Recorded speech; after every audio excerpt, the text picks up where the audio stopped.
আলহামদুলিল্লাহ, আল্লাহ পাক রব্বুল আলমিনের দরবারে লাখো কোটি শুকরিয়া আদায় করি যে আল্লাহ পাক রব্বুল আলমিন এত বড় একটি তাফসিরুল কুরআনুল মাহফিলে আমাদেরকে এক একটা মহল্লা থেকে ছাঁটাই বাছাই করে এই সুন্দর একটি জান্নাতের বাগিচায় আসার এবং বসার তৌফিক দান করেছেন।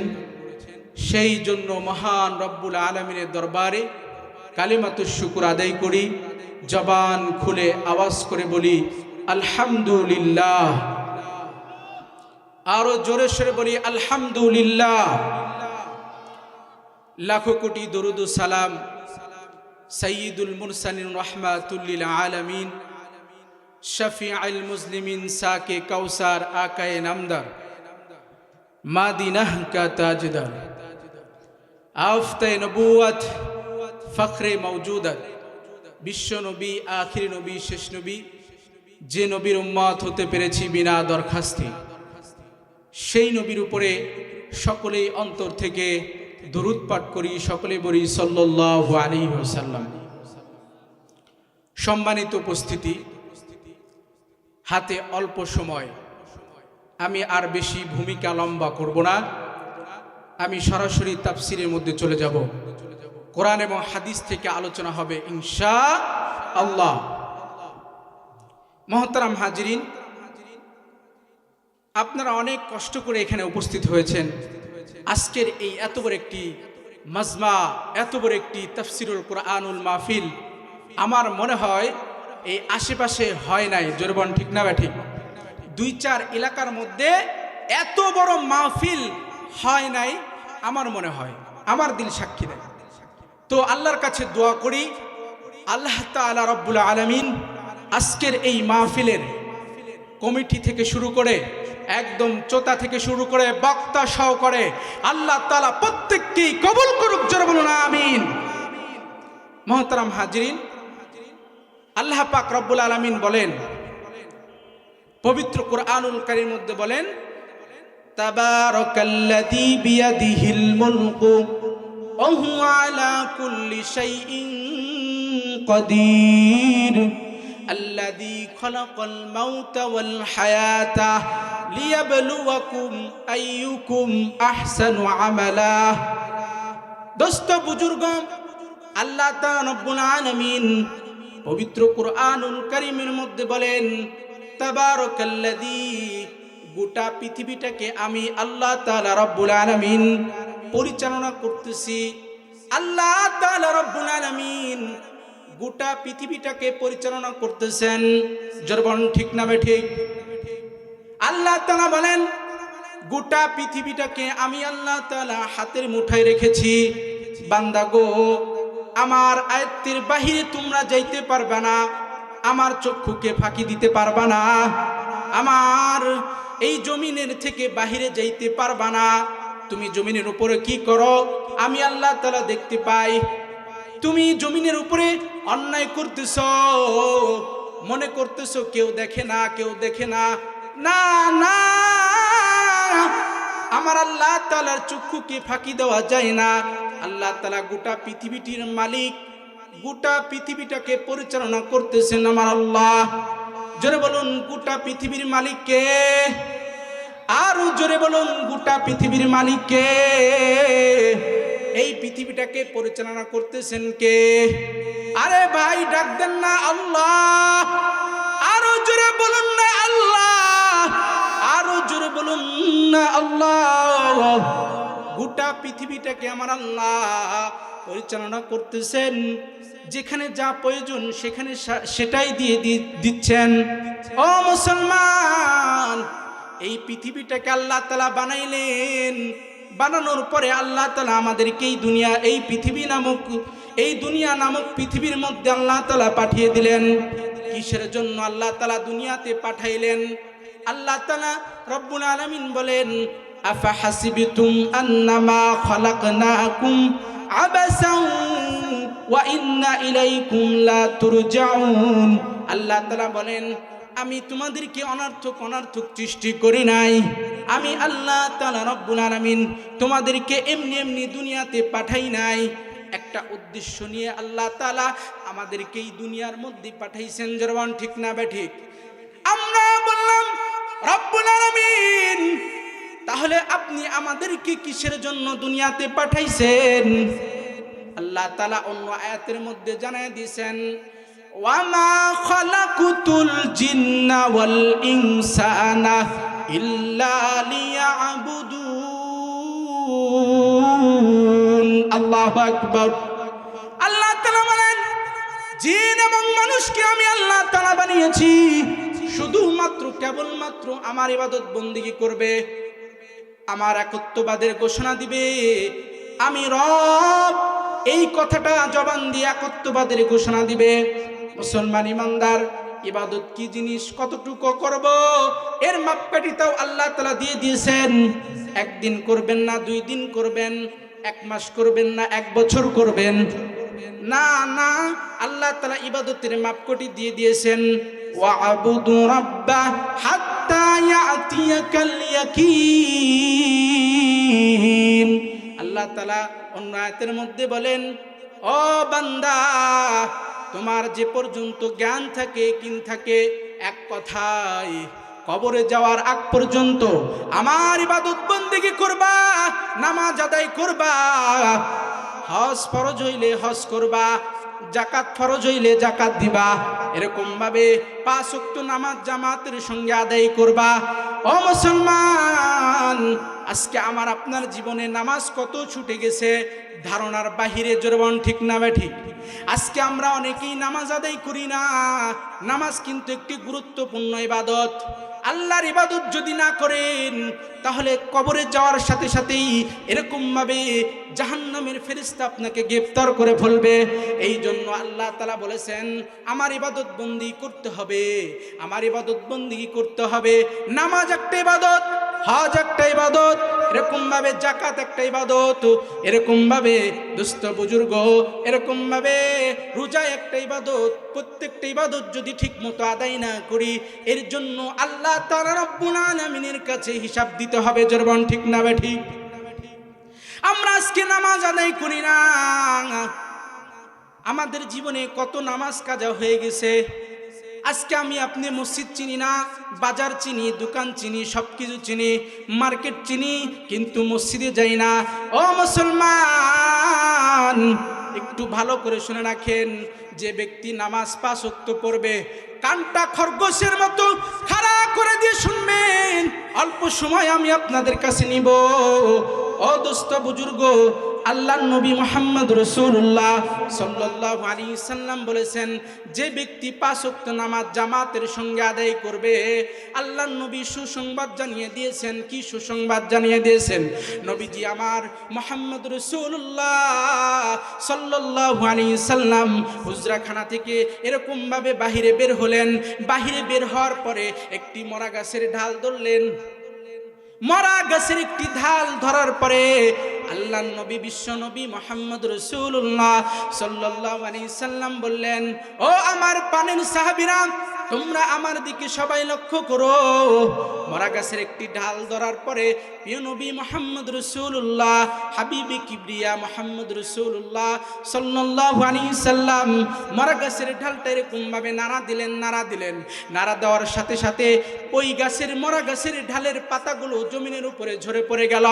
নবীজি বললেন, ও আমার সাহাবীরা রে, ও আমার সাহাবীরা, তোমরা যদি 5 ওয়াক্ত নামাজ জামাতের সঙ্গে আদায় করো, আল্লাহর ইবাদত করো, ঠিক তেমনি ভাবে, যেমনি ভাবে এই মরা গাছের ডালের পাতাটা জমিনের উপরে ঝরে যাচ্ছে, ঠিক তেমনি ভাবে কোনো বান্দা বান্দি যদি 5 ওয়াক্ত নামাজ আদায় করে, আল্লাহ তাআলা তার জীবনের গুনাহগুলো ঠিক এরকম ভাবে ঝরাইয়া দেয়। জোরে বলুন সুবহানাল্লাহ। শুধু তাই নয়, নবীজি আমার মুহাম্মদ রাসূলুল্লাহ সাল্লাল্লাহু আলাইহি সাল্লাম বলেন, কোন বান্দা যদি তার বাড়ি থেকে বের হওয়ার পরে তার বাড়ির সামনে একটা পুকুর থাকে অথবা একটা নদী থাকে, ওই নদীর উপরে যদি কোনো বান্দা একবার নয়, 2 বার নয়, 5 বার যদি সাবান দিয়ে সুন্দর করে গোসল করে, বলেন তো তার শরীরে কোনো ময়লা থাকবে কি? তার শরীরে কোনো ময়লা থাকবে? না না, তার শরীরে কোনো ময়লা থাকবে না। নবীজি বলেন কেউ যদি 5 ওয়াক্ত নামাজ জামাতের সঙ্গে আদায় করে তার গুনাহগুলো এরকম ভাবে আল্লাহ তাআলা মুছাইয়া দেয়। জোরে বলুন সুবহানাল্লাহ। ও মুসলমান, আর একটু ভালো করে শুনে নেন, কেউ যদি নামাজ না আদায় করে, আল্লাহর নবী এই কথাও জানিয়ে দিয়েছেন, এটাও বলেছেন, কেউ যদি নামাজ না আদায় করে তার কবরের মধ্যে একটা নয় দুইটা নয় 99টা সাপ হাজির হয়ে যাবে। সাপগুলো নবীজি বলেন এমন ভাবে কামড়াইতে থাকবে। নবীজি সাহাবীদেরকে লক্ষ্য করে বলেন, ও পানির সাহাবীরা শোনো, সাপটা এত বড় হবে, এত বড় হবে, সাপের মুখটা এত বড় হবে, সাপটা এত বিষাক্ত হবে। যদি এই সাপটা জমিনের উপরে একটা বার সবল দিত, তাহলে এই জমিনের মধ্যে কোনো বৃক্ষ তরুলতা কোনো কিছুই জন্ম নিত না, এই জমিনের উপরে কোনো কিছু হইতো না। নবীজি বলেন ও তো এত বড় একটি সাপ তার কবরের মধ্যে হাজির হয়ে যাবে। ওই সাপটা এরকম ভাবে ফজরের নামাজ না পড়ার কারণে ফজর থেকে জোহর পর্যন্ত ওই সাপটা তাকে কামড়াইতে থাকবে। শুধু তাই নয়, জোহর থেকে আসর পর্যন্ত ওই সাপটা তাকে কামড়াইতে থাকবে। শুধু তাই নয়, আসর থেকে মাগরিব পর্যন্ত, মাগরিব থেকে ঈশা পর্যন্ত এরকম ভাবে বেনামাজির কবরে একটা নয় দুইটা নয় 99টা সাপ হাজির হয়ে যাবে। এই জন্য নামাজ আদায় করবেন তো ইনশাআল্লাহ, নামাজ আদায় করবো তো ইনশাআল্লাহ। সালাত কায়েম করো, সালাত কায়েম করো, সালাত কায়েম করো, সালাত কায়েম করো, হবে সম্মানী তুমি, হবে জান্নাতি তুমি, হবে সম্মানী তুমি, হবে জান্নাতি তুমি। রোজ হাসরে শীতল ছায়া আরশে আজিম, রব্বিয়াল আলা, রব্বিয়াল আযীম, রব্বিয়াল আলা, রব্বিয়াল আযীম। সালাত কায়েম করো, সালাত কায়েম করো, সালাত কায়েম করো, সালাত কায়েম করো, হবে সম্মানী তুমি, হবে জান্নাতি তুমি, হবে সম্মানী তুমি, হবে জান্নাতি তুমি। রোজ হাসরে শীতল ছায়া আরশে আজিম, রব্বিয়াল আলা, রব্বিয়াল আযীম, রব্বিয়াল আলা, রব্বিয়াল আযীম। মুসলমান ইমানদার, নামাজ এত দামি, নামাজ এত দামি, নামাজ কিন্তু জান্নাতের চাবি। দুনিয়া থেকে অনেক মানুষ জান্নাতের গেটের সামনে দাঁড়ায় থাকবে, কিন্তু জান্নাতের দরজা খুলতে পারবে না, জান্নাতে ঢুকতে পারবে না। নবীজি বলেন দুনিয়ার মধ্য থেকে যে ব্যক্তি নামাজ আদায় করলো, সে জান্নাতের চাবি সংগ্রহণ করলো। ওই গেটের সামনে যারা জান্নাতের দরজার সামনে যায় অনেকে দাঁড়ায় থাকবে, কিন্তু জান্নাতে ঢুকতে পারবে না। যারা দৈনন্দিন 5 ওয়াক্ত নামাজ জামাতের সঙ্গে আদায় করেছে, তারা ওই জান্নাতের গেটে যাওয়ার সাথে সাথে দরজাগুলো খুলে যাবে। জোরবন সুবহানাল্লাহ। তো এই জন্য আমাদেরকে নামাজ পড়তে হবে। আর নামাজটা এত দামি হয়েছে কিসের জন্য জানেন? নামাজটা দামি হয়েছে এই জন্য কোরআন তেলাওয়াতের কারণে। নামাজটা দামি হয়েছে এই জন্য কোরআন তেলাওয়াতের কারণে। নামাজের মধ্যে কোরআন পড়া হয়, এই জন্য আল্লাহ তাআলা সব ইবাদতের চাইতে নামাজকে উত্তম ইবাদত বলেছেন। কোরআন তেলাওয়াত আমাদের মধ্যে নাই, জোরবন ঠিক না ঠিক? কোরআন একটা তেলাওয়াত করলে আল্লাহর সাথে কথা বলা হয়, কিন্তু আজকে আমাদের ঘরের মধ্যে কোরআনুল কারীমের তেলাওয়াত নাই। একটা হরফ যদি কোনো বান্দা পড়ে, আল্লাহ তাআলা তার আমল নামে 10টা নেকি আল্লাহ তাআলা দিয়ে দেয়। শুধু তাই নয়, যে ব্যক্তি কোরআন পড়লো, আল্লাহ তাআলা কিয়ামতের ময়দানে তাদেরকে কালিমুল্লাহ উপাধি দিয়ে ডাকবে। এই কালিমুল্লাহ, কালিমুল্লাহরা কোথায়? তারা সবাই এক জায়গা হয়ে যাও। কিয়ামতের ময়দানে পয়গম্বর মুসা আলাইহিস সালাম আল্লাহর সাথে তুর পাহাড়ে কথা বলেছেন ডাইরেক্টলি। এই জন্য আল্লাহ তাআলার সামনে মুসা আলাইহিস সালাম বলবেন, আমি একমাত্র কালিমুল্লাহ, আর দুনিয়াতে কোনো এই কিয়ামতের ময়দানে আর কোনো কালিমুল্লাহ নাই। আল্লাহ তাআলা বলবেন, না না না, দুনিয়ার জমিনের মধ্যে সকাল বিকাল যারা কোরআন কারীম তেলাওয়াত করেছে, কোরআন প্রেমিক ছিল, যারা কোরআনের মাদ্রাসাকে মহব্বত করেছে, যারা কোরআন পড়েছে সকাল সন্ধ্যা, যার ঘরের মধ্যে কোরআনুল কারীমের তেলাওয়াত জারি ছিল, ঠোঁটের মধ্যে সবসময় কোরআন পড়তো, আল্লাহ তাআলা তাদেরকে কিয়ামতের ময়দানে কালিমুল্লাহ উপাধি দিয়ে ডাকবেন, বলবেন তারাও কালিমুল্লাহ। নবী গো, ও পয়গম্বর মুসা, আপনি সকলের এরকম ভাবে সকলের কালিমুল্লাহর সর্দার হইয়া আপনি জান্নাতের মধ্যে চলে যান। জোরবন সুবহানাল্লাহ। দাম আছে না নাই? কোরআনের মাদ্রাসার দাম আছে না নাই? যে কোরআন পড়ে তার দাম আছে না নাই? ও মুসলমান, কোরআনের কত দাম একটুখানি আপনাদেরকে বলি। মাত্র 40 টাকা দামের গজের কাপড় ওই বাজারের মধ্যে সিএনবি বাস স্ট্যান্ড থেকে 40 টাকা দামের কাপড় কেউ কেনে না। জোরবন ঠিক না ঠিক? ওই কাপড় দিয়ে কোনো বান্দি এরকম ভাবে শরীরের মধ্যে কাপড় বানায় না, জামা বানায় না। সামান্য 40 টাকা গজের এই কাপড়টা যখন একটা গিলাফ তৈরি হয়ে যায়, আর গিলাফ হওয়ার পরে যখন ওই ছোট্ট এই এরকম ভাবে এই 40 টাকা গজের কাপড়টা যখন কোরআনুল কারীমের সাথে স্পর্শ লেগে যায়, কোরআনের সাথে যখন সম্পর্ক হয়ে যায়, আল্লাহ তাআলা তার দাম বাড়ায় দেয়। জোরবন সুবহানাল্লাহ। ও মুসলমান, এই 40 টাকা গজের কাপড়ের এই কাপড়টা যখন পায়ের মধ্যে লাগার সাথে সাথে আমরা উঠাইয়া চুম্বন করি, কারণ সম্মান কে বাড়িয়ে দিয়েছেন? আল্লাহ তাআলা। শুধুমাত্র কোরআনের সাথে স্পর্শ লাগার কারণে। জোরবন ঠিক না ঠিক? শুধু তাই নয়, আপনার আমার জানা আছে, আপনার আমার চোখের সামনে দেখবেন একটা বেন্না গাছ, যে গাছ দিয়ে কোনো বান্দা কোনোদিন একটা সোফা বানায় না, কোনো বান্দা একটা খাট বানায় না, কোনো বান্দা একটি দরজা জানালা বানায় না। ওই কাঠটা বড় দুর্বল কাঠ, নরমাল কাঠ, ওই কাঠের মার্কেট নাই এই জমিনের মধ্যে। জোরবন ঠিক না ঠিক? সামান্য ভেন্না গাছের কাঠ দিয়ে যদি কোনো বান্দা রিহাল বানায়, আর ওই রিহালের উপরে যখন কোরআনুল কারীম লেখা হয়, রাখার সাথে সাথে আল্লাহ রাব্বুল আলামিন কোরআনের বরকতে ওই রিহাল, ওই পচা কাঠটার দাম আল্লাহ তাআলা বাড়ায় দেয়। জোরবন ঠিক না ঠিক? এই যে বারবার খাটের সাথে পা লাগতেছে, সোফার সাথে পা লাগতেছে, কিন্তু একটা বড় চুম্বন করে না। যখন ওই রিহালটা পায়ের মধ্যে লাগার সাথে সাথে উঠে আমরা চুম্বন করি, বুকে নেই। ঠিক না ঠিক? শুধু কারণ কি? কোরআনকে মহব্বত করার কারণে, কোরআনের সাথে সম্পর্ক জুড়ে দেওয়ার কারণে।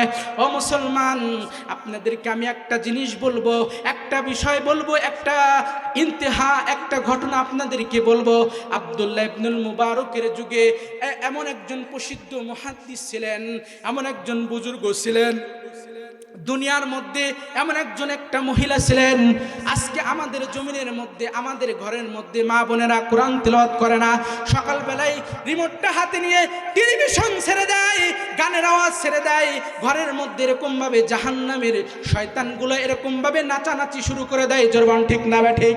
না না, ও মুসলমান, আজকের তাফসীর থেকে ঘোষণা করলাম, আপনারা এটা মেনে নেবেন।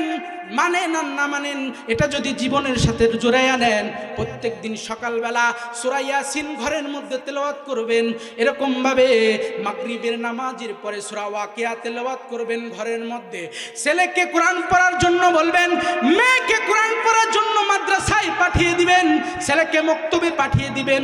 দেখবেন ওই ঘরের মধ্যে আল্লাহ তাআলার আসমানি বরকত ডাইরেক্ট নাজিল হতে থাকবে। জোরবন সুবহানাল্লাহ। কিন্তু আজকে আমিও নিজে কোরআন পড়ি না, আমার বিবিকে কোরআন পড়ার জন্য বলি না, আমার ছেলেকেও কোরআন পড়ার জন্য বলি না, আমার মেয়েকেও কোরআন পড়ার জন্য মাদ্রাসায় দিই না। জোরবন ঠিক না ঠিক?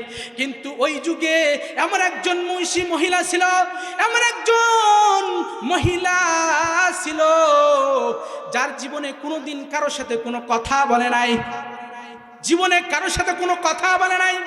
যখনই কেউ কথা বলতে আসতো, তখনই কোরআনুল কারীমের আয়াত তেলাওয়াত করত। দীর্ঘ 40 বছর কোনো কথা কারো সাথে বলে নাই। যদি কেউ তার সাথে কথা বলতে আসতো, সঙ্গে সঙ্গে কোরআনুল কারীমের আয়াত তেলাওয়াত করে তাকে শোনায় দিত, ইশারায় ইঙ্গিতে কথা বলতো। জোরবান সুবহানাল্লাহ। আব্দুল্লাহ ইবনুল মুবারক রাহমাতুল্লাহ আলাইহি হজ্জে কাবা থেকে হজ করে ফেরার পথে দেখেন একটা বৃদ্ধা মহিলা, বৃদ্ধা মা, বয়স্ক মহিলা এরকম ভাবে এদিক ওদিক তাকাতাকি করতেছে। কাফেলা থেকে বিচ্ছিন্ন হয়ে গেছে, কাফেলা থেকে হারিয়ে গেছে। এরকম ভাবে আব্দুল্লাহ মুবারক রাহমাতুল্লাহ আলাইহি ওই মহিলার কাছে চলে গেলেন, মহিলার পাশে চলে গেলেন। যাওয়ার পরে বৃদ্ধা মহিলাকে দেখে এরকম ভাবে আব্দুল্লাহ মুবারক রাহমাতুল্লাহ আলাইহি দেখার সাথে সাথে সালাম দিলেন। আশ্চর্য মহিলা, সালামের উত্তর হাদিসের ভাষায় হবে ওয়ালাইকুম আসসালাম, কিন্তু কোরআনের কারীমের আয়াত তেলাওয়াত করলেন সালামুন কাওলাম মির রাব্বির রহিম। আব্দুল মুবারক রাহমাতুল্লাহ আলাইহি মহিলার কোরআন তেলাওয়াত শুনে আশ্চর্যজনিত হয়ে গেলেন, আশ্চর্য হয়ে গেলেন।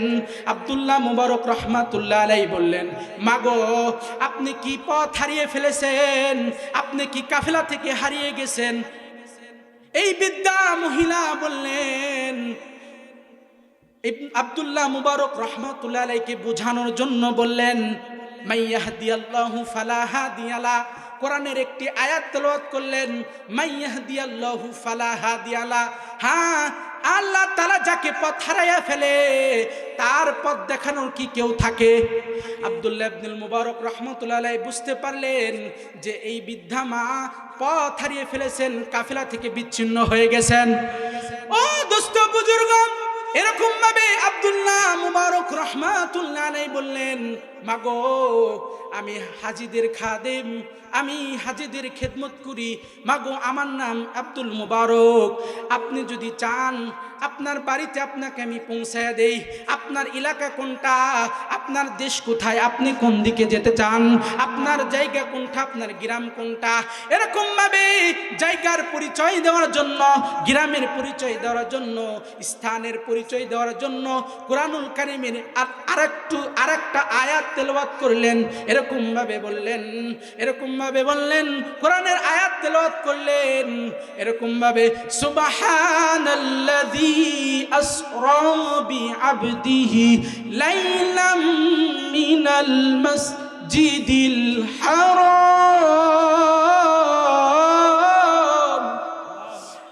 বিদ্যা মহিলা আব্দুল্লাহ মুবারক রাহমাতুল্লাহ আলাইহিকে বুঝাইলেন, নবীজি যেরকম মিরাজের রাত্রে এরকম ভাবে মক্কা থেকে আশ্রয় গিয়েছিলেন মিরাজ করার জন্য, ঠিক আমি আসি মক্কায়, আমার বাড়ি হলো আশ্রয়, আমি আশ্রয় থাকি, আমার স্থান হলো আশ্রয়। আব্দুল্লাহ ইবনুল মুবারক রাহমাতুল্লাহ আলাইহি বুঝতে বাকি রইল না, তার বাড়ি হলো আশ্রয়। এরকম ভাবে উটটাকে বসায় দেওয়ার পরে মহিলাকে বসাইলেন, বললেন, মাগো আপনি আমার সাথে চলেন। এরকম ভাবে মহিলা বললেন, তুমি যদি আমার উপকার করো তাহলে আল্লাহ তাআলা তোমার জন্য সন্তুষ্ট হয়ে যাবে। এরকম ভাবে আল্লাহ তাআলা সন্তুষ্ট তোমার জন্য হয়ে যাবে। উটটার উপরে বসে আব্দুল্লাহ মুবারক রাহমাতুল্লাহ আলাইহি বৃদ্ধা মহিলাকে নিয়ে পথ চলতে লাগলেন। কিছু দূর যাওয়ার পরে বৃদ্ধা মহিলা, পেরেশানি মহিলা, টেনশনে পড়া মহিলাটা এরকম ভাবে একটু আনন্দ দেওয়ার জন্য আশআর পড়তে লাগলেন, গজল পরিবেশন করতে লাগলেন, কিছু গল্প করতে লাগলেন। কিন্তু বৃদ্ধা মহিলা বললেন, এরকম কোরআনের একটি আয়াত তেলাওয়াত করলেন।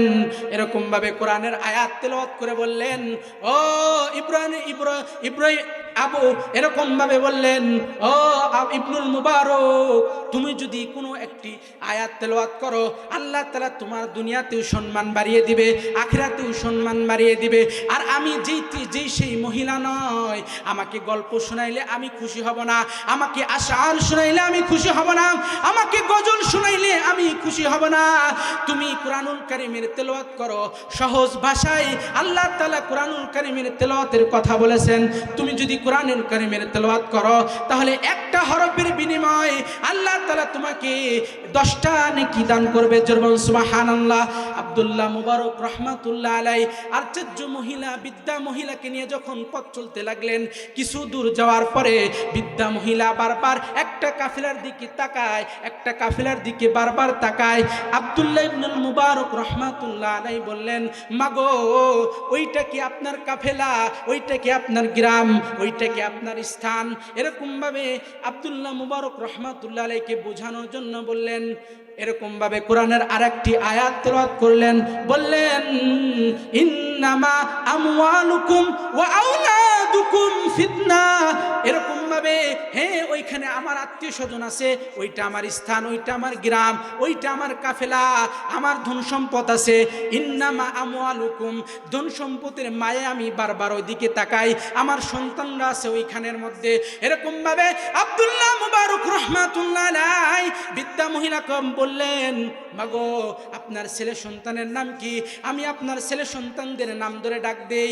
এরকম ভাবে ছেলে সন্তানদের নাম বলার জন্য কুরআনুল কারীমের আরো 3টা আয়াত তেলাওয়াত করলেন। এরকম বললেন, ওয়াত্তাখাযা ইব্রাহিম খলিলা ওয়া কাল্লামাল্লাহু মূসা তাকলিমা ইয়াহইয়া খুযিল কিতাবা কুওয়া। জরমান সুবহানাল্লাহ। বিদ্যা মহিলা ছেলে সন্তানদের নাম বলার জন্য বললেন, একটার নাম হলো ইব্রাহিম, একটা ছেলের নাম হলো এরকম ভাবে আত্তাখাযা ইব্রাহিম খলিলা ওয়া কাল্লামাল্লাহু মূসা তাকলিমা। একটার নাম হলো ইব্রাহিম, একটার নাম হলো মূসা। ইয়াহইয়া খুযিল কিতাবা কুওয়া, একটার নাম হলো ইয়াহইয়া।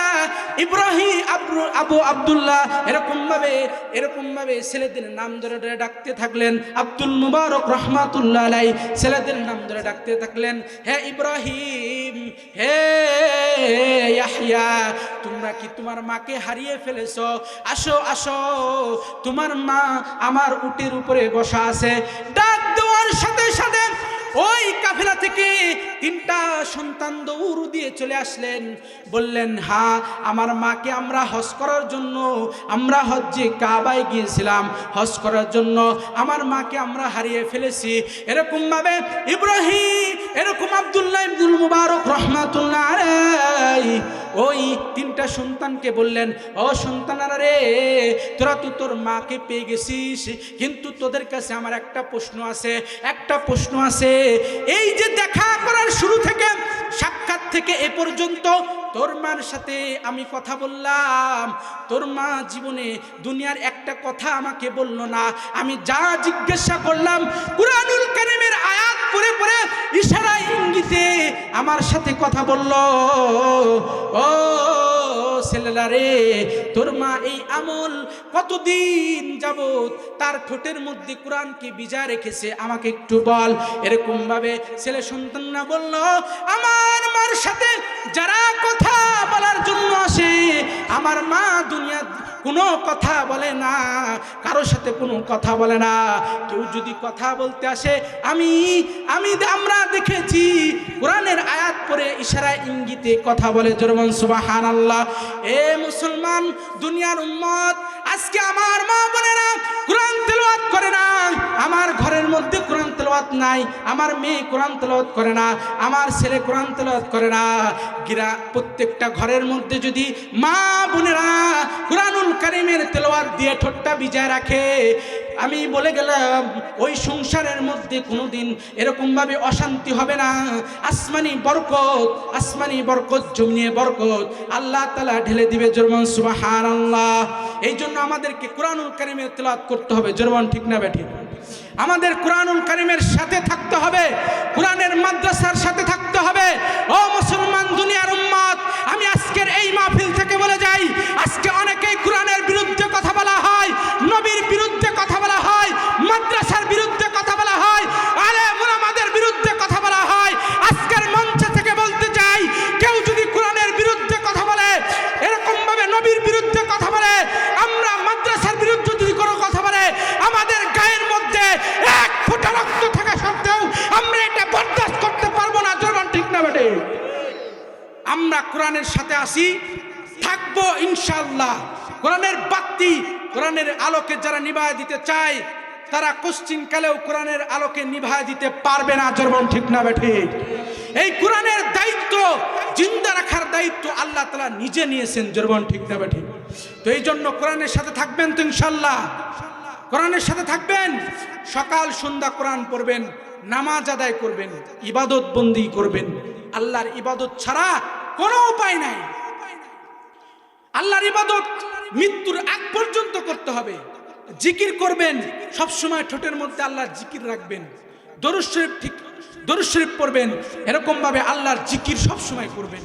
মুহতারাম হাজিরিন, আমি আপনাদেরকে অনুরোধ করতে চাই, এই যে তিল থেকে আজকে তাল বানানো হয়েছে, আপনাদের চোখের সামনে আপনাদের রক্তের টাকা, আপনাদের এরকম রক্ত পানি করা টাকা দিয়ে তিলকে আজকে তাল বানানো হয়েছে। জরবান ঠিক না বা ঠিক?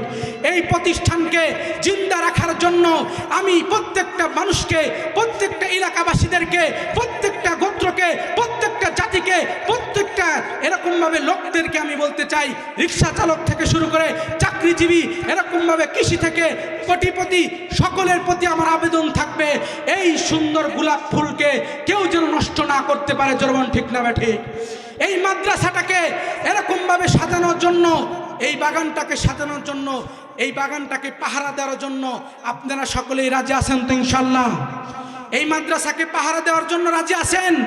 আমি আপনাদেরকে বলতে চাই, যত রাজনীতি আছে, যত রকমের ফিতনা ফাসাদ আছে, সব মাদ্রাসার গেটের বাইরে। জোরবান ঠিক না বেটে? মাদ্রাসা সকলের জন্য, মাদ্রাসা কৃষকের জন্য, মাদ্রাসা কোটিপতির জন্য, মাদ্রাসা একজন ভ্যান চালকের যে অধিকার আছে, একজন কোটিপতিরও সেই অধিকার এই মাদ্রাসায় আছে। জোরবান ঠিক না বেটে? কোনো রাজনীতি এই মাদ্রাসায় চলবে না। এই মাদ্রাসা থেকে হক্কানি হাফেজা তৈরি হবে, ঘরে ঘরে ঘরে ঘরে এরকমভাবে কোরআনের হাফেজা হবে, আলেমা হবে, হাফেজ তৈরি হবে। হাফেজটা সারা পৃথিবীতে এরকম ঘুরে ঘুরে বয়ান করবে, আলেমরা বয়ান করবে আর বলবে কোন জায়গায় পড়াশোনা করেছো, যে ওই গোলাপ ফুলের মধ্যে বাঙ্গাবাড়িয়া মাদ্রাসার মধ্যে পড়াশোনা করেছি। জোরবান ঠিক না বেটি? এইটা যেরকমভাবে ইসালে সওয়াব, এই বাচ্চাটা এই মাদ্রাসায় পড়ে আপনাদের, আমার টাকায়, আপনার টাকায়, গরিবের এরকমভাবে রক্ত পানি করা টাকা দিয়ে যখন এই হাফেজ সাহেব কোরআনুল কারীম তেলাওয়াত করে হাফেজ হবে, একটা মেয়ে আলেমা হবে, হাফেজা হবে, মুহতারাম হাজিরিন, আপনার এই টাকা দেওয়ার কারণে, অনুদান দেওয়ার কারণে এরকমভাবে এই মেয়েটা, এই ছেলেটা যে পর্যন্ত কোরআনুল কারীম তেলাওয়াত করবে, আপনি দুনিয়াতে থাকবেন না, এই দুনিয়া থেকে চলে যাবেন, কবরের মধ্যে চলে যাবেন, কিন্তু এর সওয়াব আপনি পাইতে থাকবেন। ঠিক না ঠিক? তো এই জন্য এই মাদ্রাসাকে মহব্বত করবেন তো ইনশাআল্লাহ? সবাই মহব্বত করবেন তো? এই মাদ্রাসার সাথে থাকবেন তো? আমি আপনাদের কাছে একটি অনুরোধ করব, এই এলাকা থেকে অনেক মুরব্বী, আমাদের মুরব্বী অনেকেই চলে গেছে। কবরস্থানের সাথে মাদ্রাসা, যেখানে সব সময় কোরআন তেলাওয়াত করা হচ্ছে। রাসূল সাল্লাল্লাহু আলাইহি ওয়াসাল্লাম বলেছেন যে কবরের সামনে যেখানে কোরআন তেলাওয়াত করা হয়, ওই কোরআন তেলাওয়াতের বরকতে তার কবরে আযাব আল্লাহ তাআলা মাফ করে দেয়। জোরে সুবহানাল্লাহ। আমাদের কত বড় সৌভাগ্য, আমরা কত বড় ভাগ্যবান যে আল্লাহ তাআলা এত বড় একটি মাদ্রাসা, এত বড় একটি পাশে একটি মাদ্রাসা, এরকমভাবে কবরস্থান, ঈদগাহ মাঠ, মসজিদ আল্লাহ তাআলা আমাদেরকে করার তৌফিক দান করেছে। জোরে ঠিক না বেঠিক? আমরা সকলেই দোয়া করব। কত মুরব্বী চলে গেছে আজকে এই জমিন থেকে, এলাকার মধ্য থেকে কত মুরব্বীরা চলে গেছে ওই কবরের মধ্যে। আমরা সকলেই দোয়া করব আল্লাহ তাআলা যেন এই কবরের মধ্যে বাঙ্গাবাড়িয়া, জুরদা, এরকম হাতিগাড়া, এরকম আশেপাশে আরো বরশিলা, যত কবরস্থানের মধ্যে যত মাইয়াত ঘুমে আছে, আল্লাহ তাআলা সকলের কবর আযাব আল্লাহ মাফ করে দিক। জোরে বলুন আমিন। সকলের কবরকে আল্লাহ তাআলা জান্নাতের বাগিচা বানায় দিক। জোরে বলুন আমিন। মুহতারাম হাজিরিন, ঠিক আছে, তো সকলে আমার জন্য দোয়া করবেন। আমি আপনাদের জন্য দোয়া করি। আমি ব্যস্ততার কারণে আসতে পারি না, আপনারা শুনলে খুশি হবেন। আমি গুনাহগার।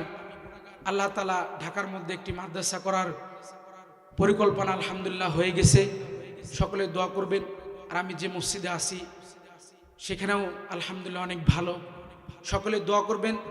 আমি আপনাদের কাছে এতটুকু চাই, আর কিছু চাই না। সকলে আপনারা আমার জন্য দোয়া করবেন। আমি যেখানে যাই, আমি পরিচয় দিই না, আমার বাড়ি হলো ঢাকা।